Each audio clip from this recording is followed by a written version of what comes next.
আসসালামু আলাইকুম, welcome back to my channel. চলে আসলাম পিঠাপুলির পর্বে। আজকে তৈরি করে দেখাবো খেজুরের গুড় দিয়ে ফুলকো পোয়া পিঠা।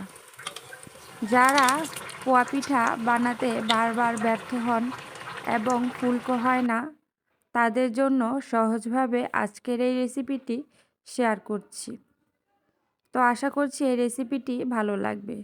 ভালো লাগলে অবশ্যই আমার চ্যানেলটিকে সাবস্ক্রাইব করে পাশে থাকা বেল আইকনটি প্রেস করে দেবেন। চলুন দেখে নিই কীভাবে তৈরি করে নেব এই ধরনের ফুলকো ফুলকো পোয়া পিঠা বা তেলের পিঠা। একটা মিক্সিং বলে আমি 3 কাপ পরিমাণ আতপ চালের গুঁড়ো দিয়ে দিলাম। তো আপনারা আতপ বা সেদ্ধ যেই কোনো চালের গুঁড়োই দিতে পারেন, শুকনো বা ভেজা। তো এখানে 3 কাপ পরিমাণ আতপ চালের গুঁড়ো দিয়ে দিলাম, আর দিয়ে দিলাম হাফ কাপ ময়দা। ময়দাটা দেওয়ার কারণে পিঠাটা কিন্তু ভিতর থেকে খুবই সফট হবে। আর দিয়ে দিলাম হাফ কাপ নারকেল কুড়োনো। এটা আপনারা চাইলে দিতে পারেন, দিলে খেতে ভালো হয়। আর হাফ চামচ দিয়ে দিলাম লবণ। তো এগুলো দিয়ে একটা চামচের সাহায্যে সবগুলো উপকরণ ভালোভাবে মিশিয়ে নিচ্ছি। তো এখানে আমি অ্যাড করে দেব 1.5 কাপ পরিমাণ খেজুরের গুড়। আমি খেজুরের গুড় একটু জাল করে লিকুইড করে নিয়েছি। তো এগুলো দিয়ে দিলাম। খেজুরের গুড়ের লিকুইডটা কিন্তু কুসুম গরম ছিল।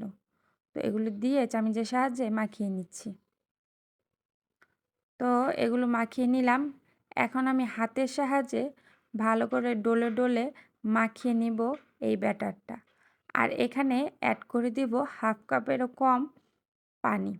পানিটা কুসুম গরম ছিল। তো এই পরিমাণ পানি আমি অ্যাড করলাম। আর একটু পানিও আমি অ্যাড করব না। এই পানি দিয়েই হাতের সাহায্যে ভালো করে এই ব্যাটারটা মাখিয়ে নিতে হবে। যত ভালো করে এই ব্যাটারটা তৈরি করে নেওয়া হবে, পিঠাগুলো কিন্তু ততটাই ফুলকো হবে। তো দেখতেই পাচ্ছেন এই ব্যাটারটা কিন্তু মোটেও পাতলা না। তো বেশ ঘনই ছিল এই ব্যাটারটা। এইভাবেই তৈরি করে নিতে হবে ফুলকো পোয়া পিঠার জন্য। আমি রেখে দিলাম 10 মিনিটের জন্য ঢেকে। 10 মিনিট পর চলে আসলাম। তো এখন কিন্তু ব্যাটারটা সেট হয়ে গেছে।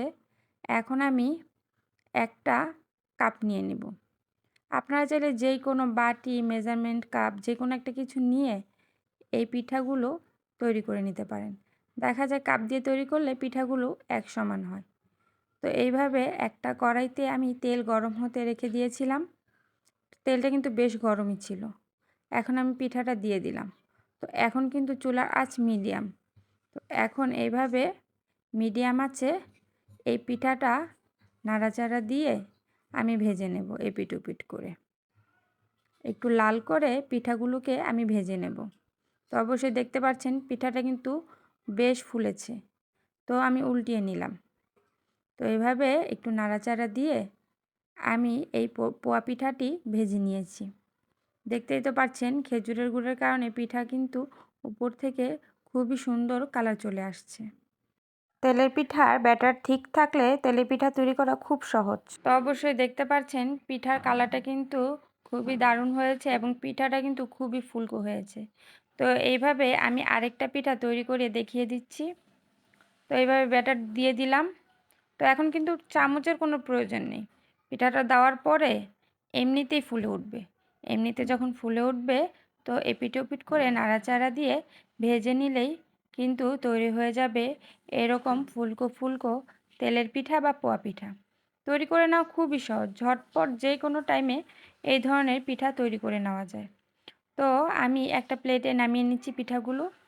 তো অবশ্যই দেখতে পাচ্ছেন পিঠাগুলোর কালার এবং কতটা ফুলকো এবং ফুলেছে।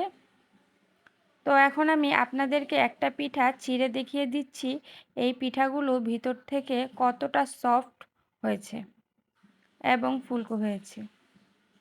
তো আশা করছি আজকের এই রেসিপিটি আপনাদের একটু হলেও কাজে আসবে এবং এইভাবে খুব সহজে তৈরি করে নিতে পারবেন ফুলকো ফুলকো তেলের পিঠা বা পোয়া পিঠা। আজকের এই রেসিপিটি যদি ভালো লাগে অবশ্যই আমার চ্যানেলটিকে সাবস্ক্রাইব করে দিবেন। পরবর্তী ভিডিও দেখার আমন্ত্রণ রইল। আল্লাহ হাফেজ।